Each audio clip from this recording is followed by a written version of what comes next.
Hello, everyone, and welcome to Navigate Autism's Traveling Podtips. I'm Jane Lynn Britton from Navigate Autism, and today we're going to talk about physical and how to get our kids physically active. I've been thinking about this for a while, and actually I knew this was the topic today because the school just called me and I had to talk to the physical therapist. So I was like, yes, this is so important for all of us to know and have ideas like what can we do to help our kids be more physically active. Many of our kids with autism don't like to go outside and play or run around. And we want them to. They need, right, for their good health and well-being, they need some exercise. And how do we get them to do that? William, especially when he was younger, he just wanted to sit on the floor in the corner and do nothing. We're like, we have to get you up. And one of the things I learned, and this is really the biggest tip about getting our kids physically active, is they have to be motivated. That's the theme through so much of what we talk about. They have to be motivated. So how do we get them motivated? Well, what do they like to do? And build that into a physical activity.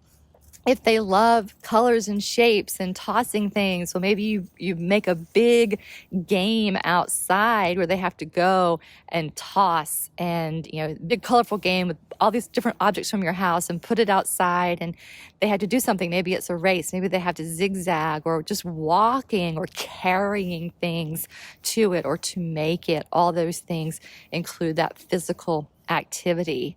One of the things William loves is water balloons. If I do anything with water balloons, he's there.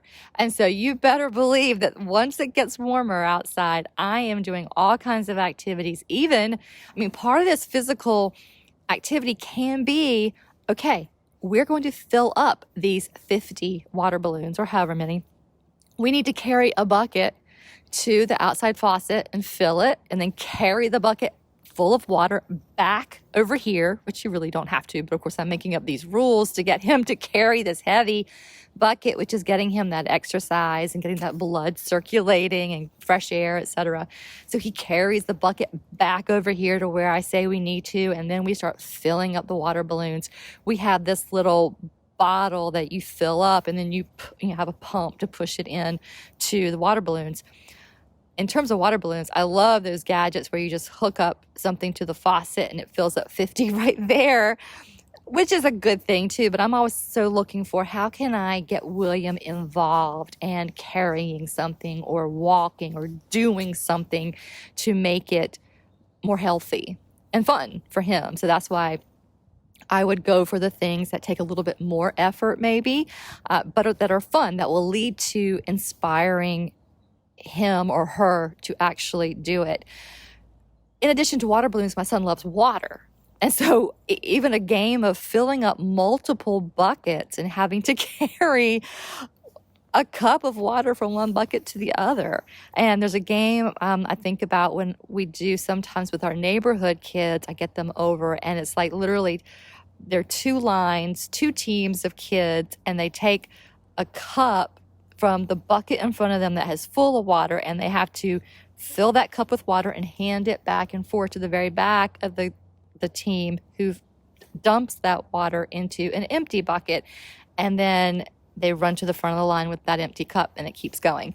So there are ways to get our kids interested to actually take that physical activity when they're excited to do it. And that last example, William, again, loves water, and he loves now being around his friends. And so I try to bring in activities where they're there and they can be role models. That was another tip I have, is much or as often as we can use other people to inspire our kids. That helps. Our kids love seeing their peers do things.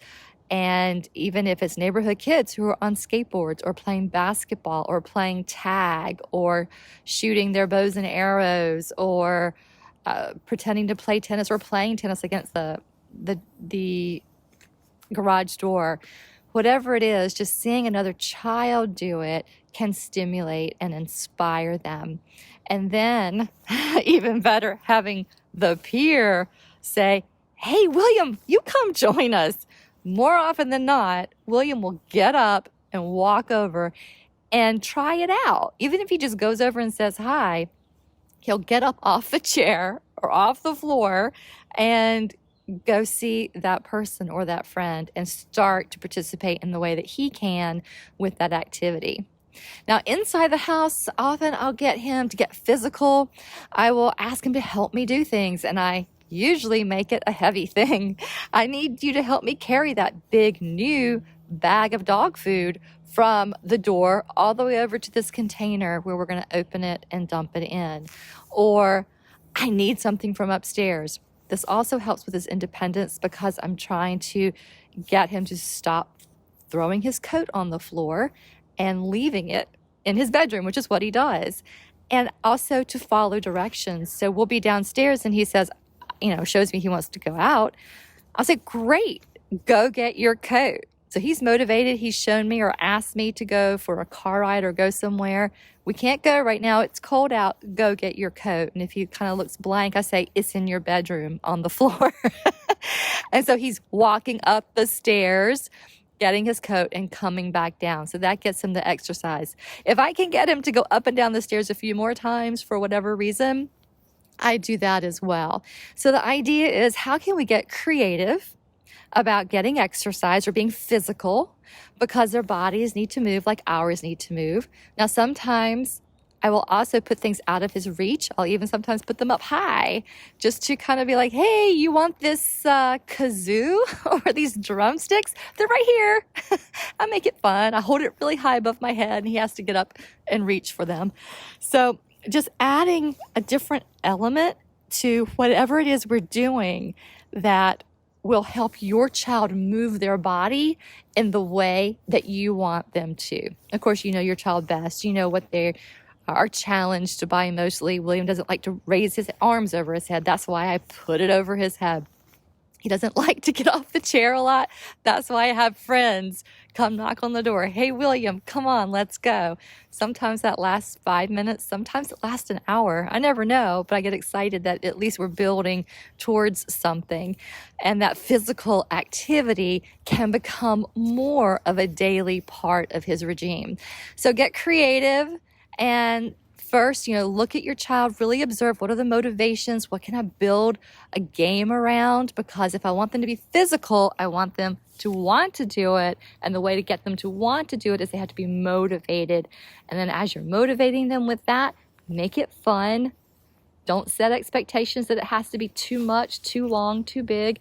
Just enjoy it and continue that process. And more you'll get really accustomed to doing this. And before you know it, your child is much more physical than before. Have fun with that. And I look forward to talking to you again very soon. Take care.